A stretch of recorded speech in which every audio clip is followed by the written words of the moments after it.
What's up, guys? No, I haven't brought the accent back with us, but after what has been pretty much a week to the day that I'm recording this video, I am finally back on a YouTube screen. Not with the surroundings of the lovely American sunshine, or the beers, or the tailgating, or the amazing stadiums, but I am back. I just needed a little bit of time to reset, get me head out my arse, recover from all them flat pints that America serve up in the bars, spend some time with me dog, and just get back to the real world. But I am back with plenty videos to come and plenty things to talk about. But what I wanted to start with is what 5 things I took from what was the most incredible week in the United States following Eddie Howe's mags that I could have ever dreamt of. Absolutely overwhelmingly good.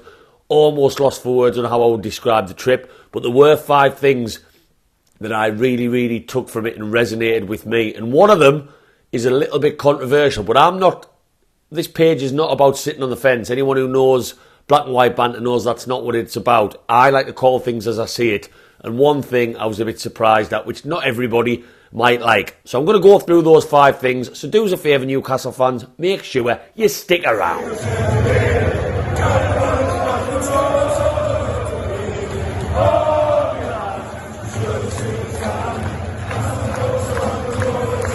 Back to Black and White Banter, you lovely Newcastle fans. Have you missed this face? Have you shite?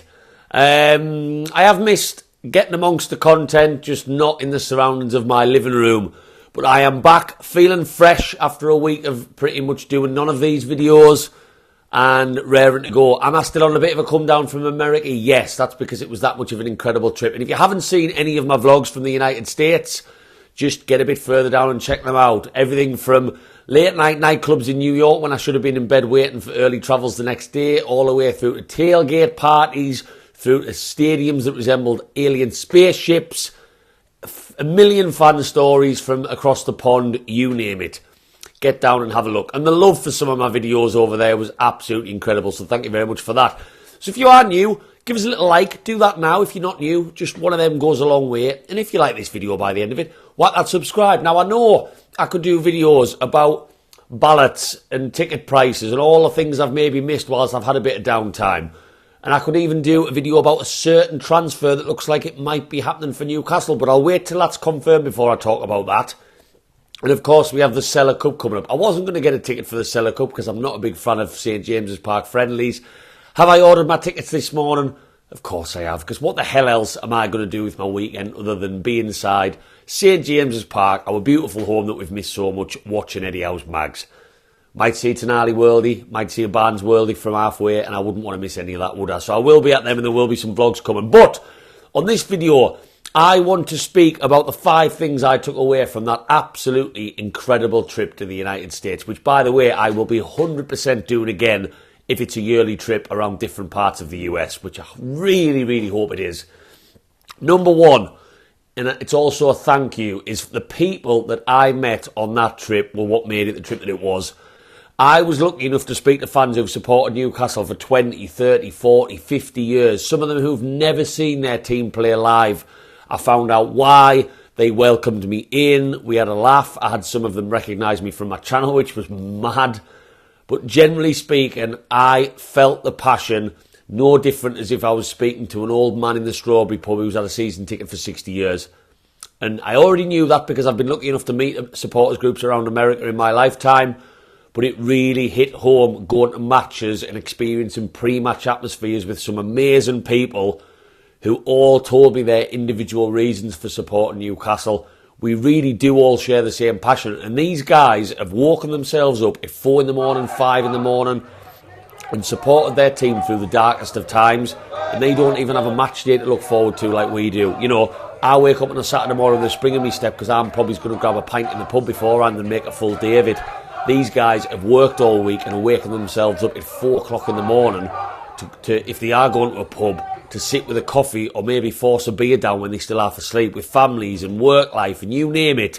But they do it because they love the football club just the same as you and me. And that's what I took away. So anyone who's watching this who welcomed me in on that America trip, whether it was giving me lifts places, buying me a beer, sharing a story with me, doing an interview for one of my YouTube vlogs, thank you very much. I really hope you all make it to Newcastle in the next year so I can share that hospitality and give you some love back. Absolutely amazing. You're amazing. Anyone who calls any of the American Toon Army or the Australian Toon Army or New Zealand or Thailand, wherever in the world you are, anyone who suggests that you are plastic just because you don't have a North East postcode or have a season ticket, give them 2 of them from me, because what I really, really took away from that trip and what resonated is how it really is all one club. We all share the same passion. We've all got the same interest and the same goal of watching our team do well. And we all cry when we lose in a cup final and scream with joy and dance all week when Isak bangs in a worldie in the last minute. It's all the same. Doesn't matter where you're at. That's number 1. Number 2 had to be the fan interaction. Obviously, I was lucky enough to make it to a Q&A with Shola Amiobi and Shea Given. They did that 3 times across the week. I was able to go to an open training session where you were just allowed to basically freely go and talk to who you wanted. I got this flag, which, by the way, was the best idea I've ever had. It was only supposed to get signed by Americans to leave me messages to remember the trip, and hopefully the jokey photos maybe get on the telly if I took it to games. It ended up getting Eddie Howe's signature on there, which that's Dan Byrne that you can just see in the shot there. I got everyone to sign it. Longstaff was pissing himself. But these sorts of fan interactions, what I'm realising more and more, compared to the shite we were used to under Ashley, where you'd maybe get 1 autograph session in the club shop per season, it's very important to build that community and that relationship between fans in the stands to the people and the owners that we see on the telly and on the pitch. Because we see a lot of these players as alien-like creatures that scare us, like as if they aren't human. So be able to just interact with them on the regular and sit and hear stories from Amiobi and Given and really get amongst it, meet Amanda Stavely and Merdad in the pub, like I was lucky enough to. This is where the club gets us, because they know that only builds relationships. And without fans, a club is nothing. And we only feel closer to our club with these fan engagement events. And long may it continue. More across the world for fans who can't get to games. More in our own country, in Newcastle, to build people a little bit closer. I love to see it, and I really realised how important they were to that week. Forget about the pre-season matches for a minute. The events and the fan interaction was so good. And for me to meet the players in that training ground session was just incredible. Absolutely incredible. To just be having a bit banter with the lads who I'm screaming at from the roof, from the terraces at St James's was absolutely class. So that was a big one, number 2 for me. Number 3 had to be some of the stadiums that I found myself in America. Now, I'm not for a second saying that Newcastle United should move and relocate to Leazes Park or anywhere, Town Moor, nowhere like that. What makes us unique as a city is you see the stadium as you come in, you see it as you leave. It's the heartbeat of everything in that city. It's bang in the centre. It's our church. And I think if we become like every other club where you've got to get the metro to come out to go to it, we lose something about us. Our identity drops off a little bit. So I'm not for that at all. Expand the stadium as much as you like. Take us to 60, take us to 70,000 if you can. But what I realised going to the Mercedes-Benz Stadium in Atlanta, which is probably the nicest stadium I will ever be lucky enough to walk into, literally like walking into a mothership UFO. It was crazy. The bar facilities, the screens, the seating, the entrance, the just you name it. And the Lincoln Financial Field, I know it's a baseball stadium, I think, by trade. That was almost the same. And we do need to improve our facilities. Darren Eales had a big say in what he did at Atlanta Stadium. And as it stands at the moment, St James's Park, yes, it's had a lick of paint.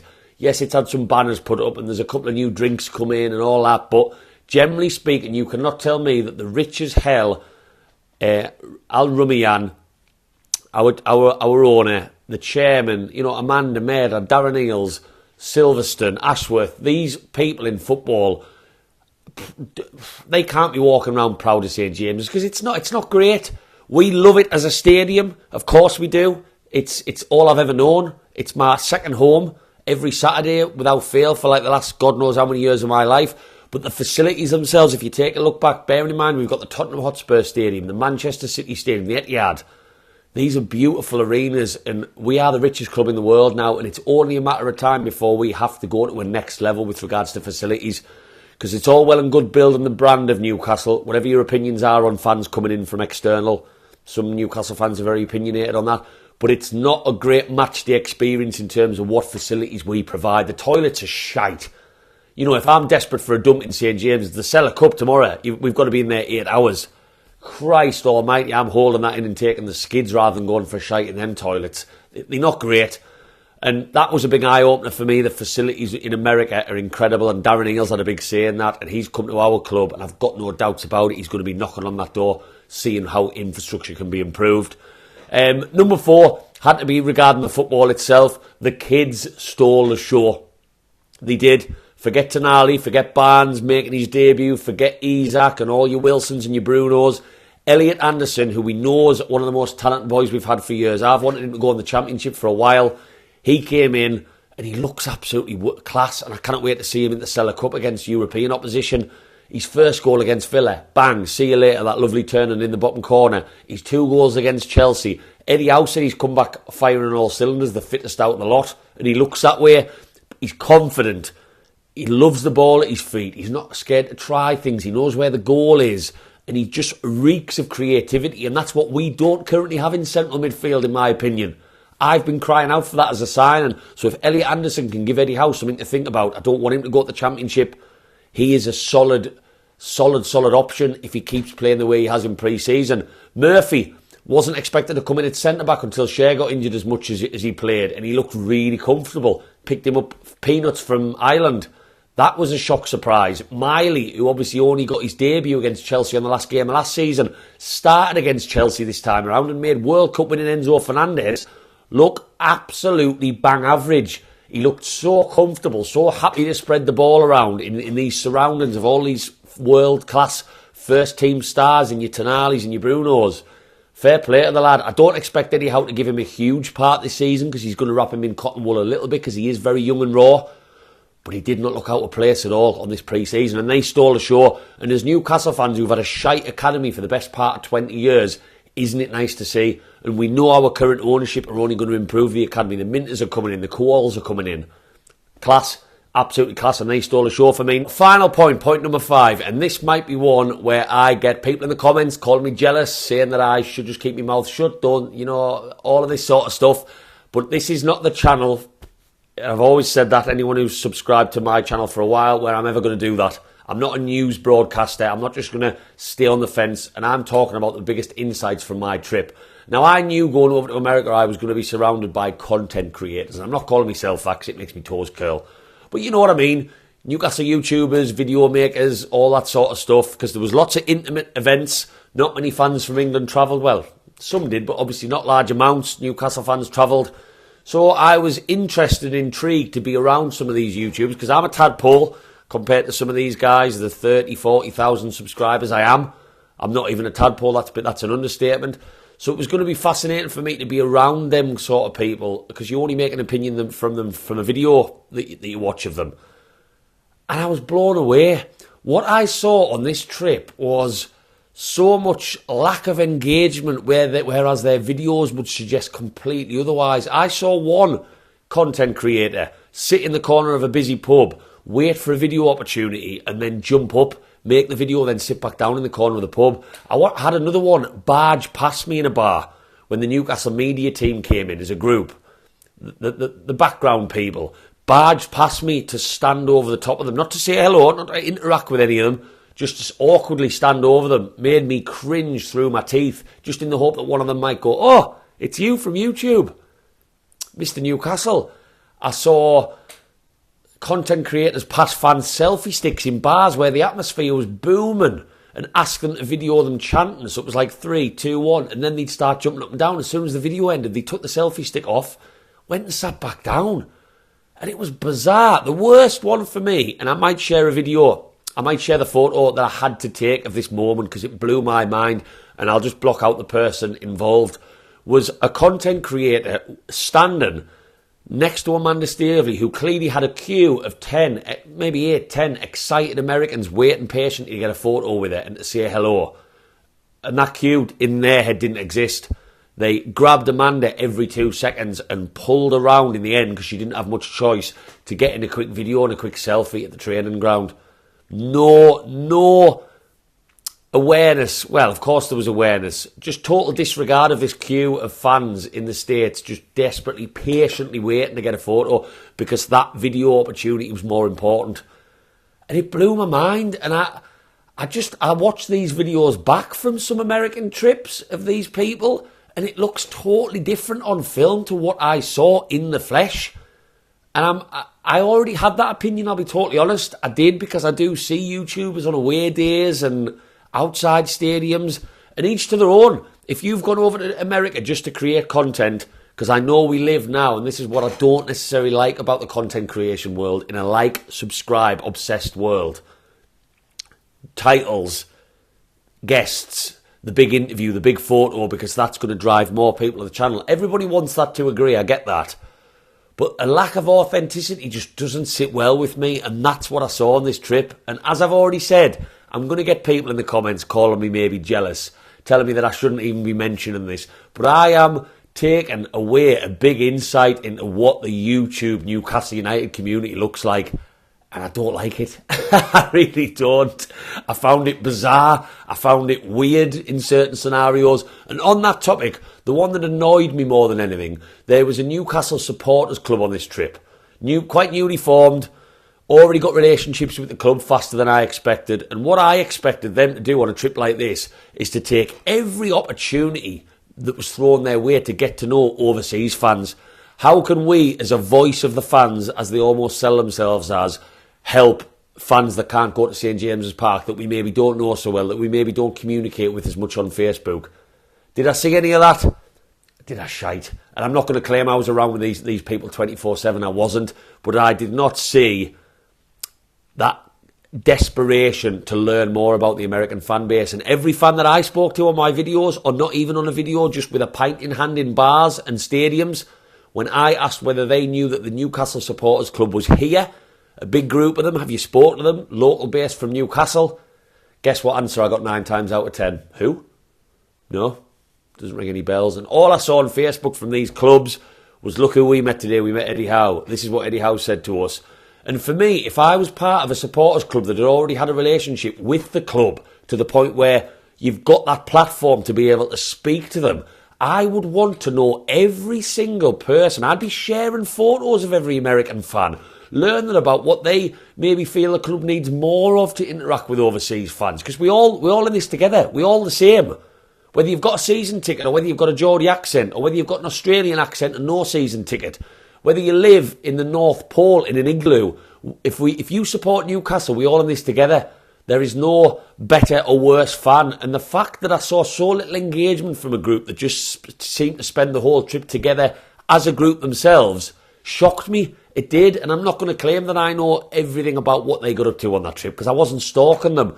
This is just what I saw with my own eyes at tailgating, pre-stadium events, Q&As, all of this sort of stuff. And it blows my mind, and it frustrates me, because when you've got that position of power to make a change and improve facilities and improve, not facilities, but services from club to fan all over the world, grasp it with every opportunity. How many times are you going to be in America surrounded by American fans who maybe want a little bit more out of their club with all these positive changes that are being made? But hey, that's number 5 for me, was a massive insight into voices, personalities and clubs on this trip. I wasn't expecting it, to be fair, but yeah, it was an interesting one. So those are my 5 things, Newcastle fans. I know I could have done lots of videos about upcoming transfers, looking into pre-season friendlies coming up at the weekend and ticket prices, but lots of videos are going to come. I just wanted to get off my chest 5 things that I learned from what was the most incredible experience of my life, supporting Eddie Howe's Mags around the United States.